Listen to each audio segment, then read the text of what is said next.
उधर नौकर सातों पतोहों की दोनों आंखें ले आकर महारानी को दे दिया। अब महारानी एकदम खुश हो गई और तुरंत काल कोठरी से बाहर आकर राजा के पास गई और राजा को किस करने लगी। कही कि ये मेरे प्राण प्यारे, अब मैं बिल्कुल ठीक हूँ। यदि आप कहें, आप आज्ञा दें तो मैं अपने नैहर घूम आऊँ। राजा ने कहा, जैसी तुम्हारी मर्जी, जाओ घूम आओ लेकिन जल्दी ही आना, क्योंकि तुम्हारे अलावा मेरा रही कौन गया है। राजकुमारों का अब तक पता ही नहीं, और पता है दोनों आँखों से अंधी जंगल में दर दर की ठोकरें खाती होंगी। ये मेरी प्राण प्यारी, तुम मायके से जल्दी ही आ जाना। रानी बोली, 1 हफ्ते की ही बात है मेरे प्राण प्यारे, मैं आ जाऊंगी। रानी ने सातों पतोहों की आंखें ले जाकर अपनी डायन माँ को दे दी।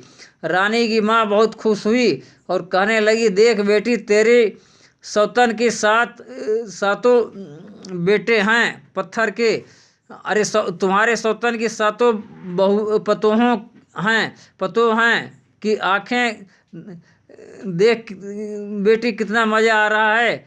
अब तुम्हारा ही राज्य पर, राजा पर अधिकार चलेगा, तुम्हारा आदेश का ही पालन होगा। उधर राजा की सातों पतोहें अंधी होकर किसी पेड़ की छाया के नीचे कहीं भी कभी भी एक अंदाज से आया जाया करती थी। रानी की पत्नी सौतेली थी। रानी ने उन्हें अपने सौतेले व्यवहार से अंधा बना दिया था। सातों पतोहों गर्भवती थी। कुछ दिनों बाद सातों में बड़ी बहू को एक लड़का पैदा हुआ। सब भी बहनें भूख से व्याकुल उस लड़के को बांट बांट कर खा गई, लेकिन छोटी वाली पतो उसको एक स्थान पर छुपा कर रख दी थी।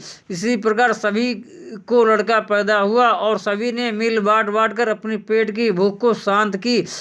फिर साथ में और भी कुछ ही दिनों में सातवें बहू को भी कुछ दिनों बाद लड़का पैदा हुआ। फिर सभी ने उसे भी मिल बांट कर खाने को कही। बहू ने मना कर दिया, कही कि माँ, मैं इसका पालन पोषण करूंगी, इसे मैं नहीं खाऊंगी, ना ही किसी को खाने दूंगी। सभी बहुएं ने कहने लगी कि दूसरे के खाने में बड़ा खाने में मज़ा नहीं आता, तो हम नहीं किसी का खाई हूँ, सब रखी हूँ और सबका निकाल कर दे दी। सभी पतोहें खाकर खुश हो गई। राजा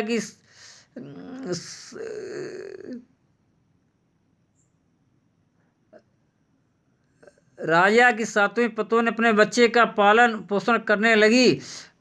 अपने थूक व धूल से बच्चे की मालिश करती और धीरे धीरे बच्चा बड़ा होने लगा। तब उसको जंगली जानवर डर लगने लगा। अपनी माँ से कहा था कि माँ, जंगली जानवर आते हैं, हमें डर लगता है, तो मैं कब तक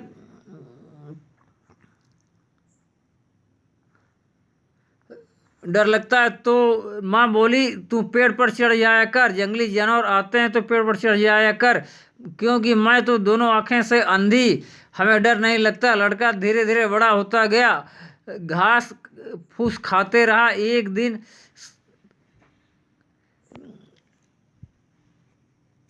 इस सातों बहुओं में एक ही चिराग बचा था, जिसका नाम साथ में सातों पतोहों ने मिलकर रखा पहलवान। 13-14 साल का हो गया था।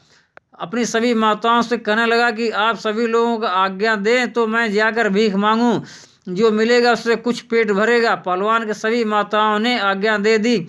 पहलवान भीख मांगता और सभी की दशा कुछ सुधरने लगी। यहाँ घास फूस खाती थी, वहीं पर कभी चावल तो कभी रोटी भीख में पहलवान को मिल जाया करता था, जिसे पहलवान सभी माताओं को बराबर बराबर बांट कर देता था और सभी माताओं के खाने के बाद अपने भी खाता था। आगे कल पढ़ें। लाइक, सब्सक्राइब और शेयर जरूर करें।